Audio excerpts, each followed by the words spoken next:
Hello मेरे प्यारे बच्चों, आप सभी के लिए एनसीईआरटी सामाजिक विज्ञान के 10वीं वर्ग का आज हम अर्थव्यवस्था लाए हैं, जो आज अंतिम अंतिम पाठ होगा मेरे दोस्तों। तो ज़्यादा समय ना गवाते हुए वीडियो पे चलते हैं। तो मेरे दोस्तों, मेरे वीडियो को सब्सक्राइब, लाइक, शेयर करना ना भूलिएगा। ठीक है मेरे दोस्तों। तो अगला क्वेश्चन कहता है, मेरा पहला क्वेश्चन है कि गैर संस्थागत वित्त प्रदान करने वाला सबसे लोकप्रिय साधन कौन है? ठीक है मेरे दोस्तों। आपका राइट आंसर होगा मेरे दोस्तों ग होगा महाजन। ठीक है, ठीक है।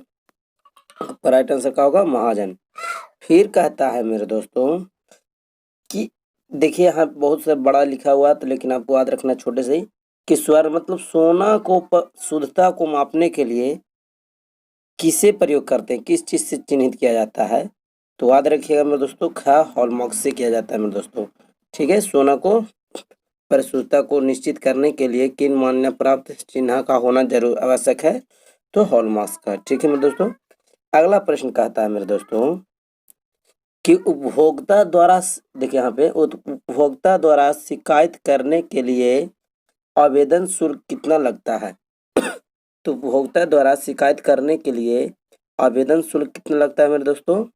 तो आवेदन शुल्क कुछ रुपया नहीं लगता मेरे दोस्तों, 1 रुपया भी नहीं लगता। ठीक है मेरे दोस्तों। तो अगला कहता है मेरे दोस्तों कि राष्ट्रीय उपभोक्ता हेल्पलाइन नंबर कितना है? राष्ट्रीय उपभोक्ता हेल्पलाइन नंबर कितना है? तो जल्दी बताइए। तो आपका राइट आंसर मेरे दोस्तों होगा 1811 जो बहुत भी आई मेरे दोस्तों, मेम भी आई है, तो याद रखिएगा। ठीक है मेरे दोस्तों। फिर अगला क्वेश्चन कह रहा है मेरे दोस्तों कि उपभोक्ता अधिकार दिवस कब मनाया जाता है? तो उपभोक्ता अधिकार दिवस कब मनाया जाता है मेरे दोस्तों? तो याद रखिएगा 15 मार्च को। कब? 15 मार्च को। ठीक है मेरे दोस्तों। अगला कहता है मेरे दोस्तों कि भारत उपभोक्ता संरक्षण अधिनियम की घोषणा कब हुई? भारत उपभोक्ता संरक्षण अधिनियम की घोषणा कब हुई? तो आपका राइट आंसर होगा मेरे दोस्तों का 1986 में। 1986 में मेरे दोस्तों। ठीक है। तो अगला प्रश्न कहता है मेरे दोस्तों, कह रहा है कि पार्ले समूह के थम्स आप ब्रांड को किस बहुराष्ट्रीय कंपनी को खरीद लिया? पार्ले समूह के थम्स अप ब्रांड को किस बहुराष्ट्रीय कंपनी ने खरीद लिया? तो किस कंपनी में दोस्तों? तो आपका राइट आंसर होगा क्या होगा? कोका कोला के। ठीक है, कोका कोला के। फिर अगला प्रश्न कह रहा है मेरे दोस्तों, कहता है कि भारत की वित्तीय राजधानी किसको कहा जाता है? तो भारत को वित्तीय राजधानी किसे कहा जाता है मेरे दोस्तों? तो याद रखिए, तो भारत का जो वित्तीय राजधानी है उसको हम लोग बोलते हैं मुंबई को ही हम लोग भारत का वित्तीय राजधानी कहते हैं मेरे दोस्तों। ठीक है, मुंबई को भारत का वित्तीय राजधानी कहते हैं। फिर अगला प्रश्न कह रहा है मेरे दोस्तों,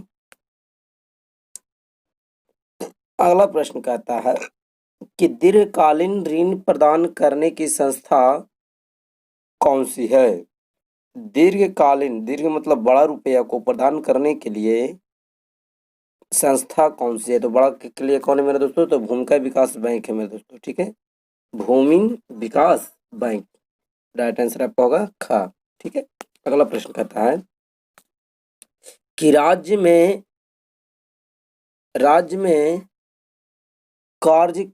कार्यरत केंद्रीय सरकारी बैंक की संख्या कितनी है? तो राज्य में कार्यरत केंद्रीय सहकारी बैंकों की संख्या कितनी है मेरे दोस्तों? तो आपका राइट आंसर होगा घ 25। ठीक है, आपका राइट आंसर कितना होगा? घ और 25। तो अगला प्रश्न कहता है कि वैश्वीकरण के मुख्य अंग कितने हैं मेरे दोस्तों? वैश्वीकरण के मुख्य अंग कितने हैं? तो चलिए जल्दी आप बताइए। तो वैश्वीकरण का मुख्य अंग मेरे दोस्तों 5 है। ठीक है मेरे दोस्तों, तो आपका राइट आंसर क्या होगा? 5। ठीक है। फिर आपका अगला क्वेश्चन कह रहा है मेरे दोस्तों कि इनमें कौन सा बहुराष्ट्रीय कंपनी नहीं है? इनमें कौन सी बहुराष्ट्रीय कंपनी नहीं है। जल्दी बताइए, तीन में से कौन सा बहुराष्ट्रीय कंपनी नहीं मेरे दोस्तों? तो आपका राइट आंसर होगा गा पार्ले। कौन होगा? पार्ले। फिर अगला क्वेश्चन कह रहा है कि वैश्वीकरण का अर्थ है। तो वैश्वीकरण का अर्थ क्या है मेरे दोस्तों? तो राइट आंसर जल्दी बताइए, वैश्वीकरण का अर्थ क्या है? जल्दी। तो आपका वैश्वीकरण का जो अर्थ है मेरे दोस्तों, आपका राइट आंसर होगा खा होगा। ठीक है दोस्तों। तो व्यापार, पूंजी, तकनीक, हस्ताक्षर, तरना, सूचना प्रभाव द्वारा देश की अर्थव्यवस्था का विश्व अर्थव्यवस्था के साथ संबंध। ठीक है मेरे दोस्तों, तो ये आपका राइट आंसर होगा खा। और अगला प्रश्न कहता है कि नई आर्थिक नीति में किसे सम्मिलित किया गया है? नई आर्थिक नीति में किसे सम्मिलित किया गया है? तो बताइए किसे सम्मिलित किया गया है? तो मेरे दोस्तों उदीकरण को, निजीकरण को, वैश्वीकरण को, ये सभी को किया गया है मेरे दोस्तों। ठीक है, इसका जो राइट आंसर होगा मेरे दोस्तों, वो आपका हो जाएगा घा। का होगा? घा होगा। ठीक है मेरे दोस्तों, घा हो जाएगा। अगला है कि ऊर्जा के मुख्य स्रोत क्या है? तो ऊर्जा का मुख्य स्रोत जो है मेरे दोस्तों, कोयला भी है, पेट्रोलियम भी है, विद्युत भी है, और इनमें से सभी भी, मतलब इनमें से क्या है? सभी है।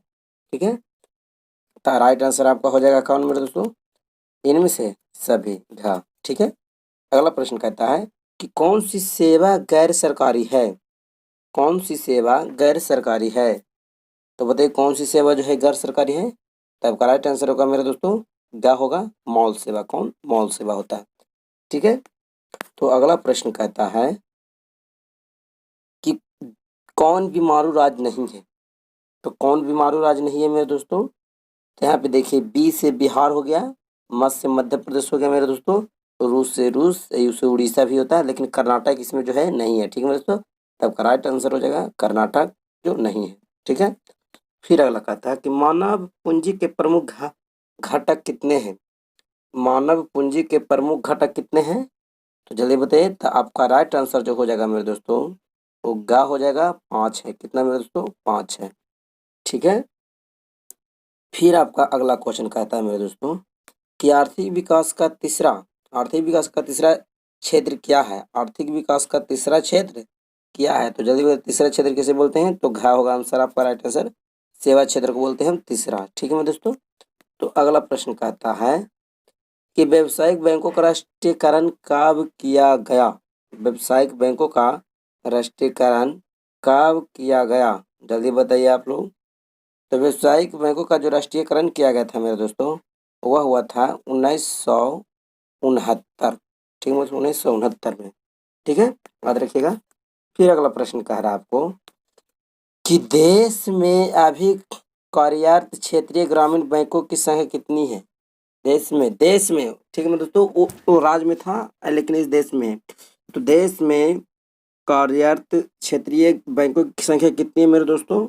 तो आपका राइट आंसर होगा मेरे दोस्तों हाँ, 196 गो है। ठीक है मेरे दोस्तों, 196 गो पर। चलिए, फिर कहता है अगला मेरे दोस्तों कि सहकारिता प्रांतीय सरकारों का हस्तांतरित विषय कब बनी? तो जब बताइए कि कब बनी थी? तो आपका राइट आंसर होगा मेरे दोस्तों खा, 1919 में। ठीक है मेरे दोस्तों, याद रखिएगा। फिर अगला कहता है कि भारत की वित्तीय राजधानी किसे कहा गया है?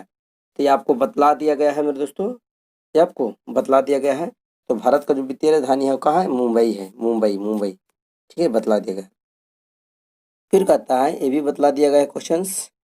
ठीक है, ये भी बतला दिया गया है। भारत के केंद्रीय, हाँ।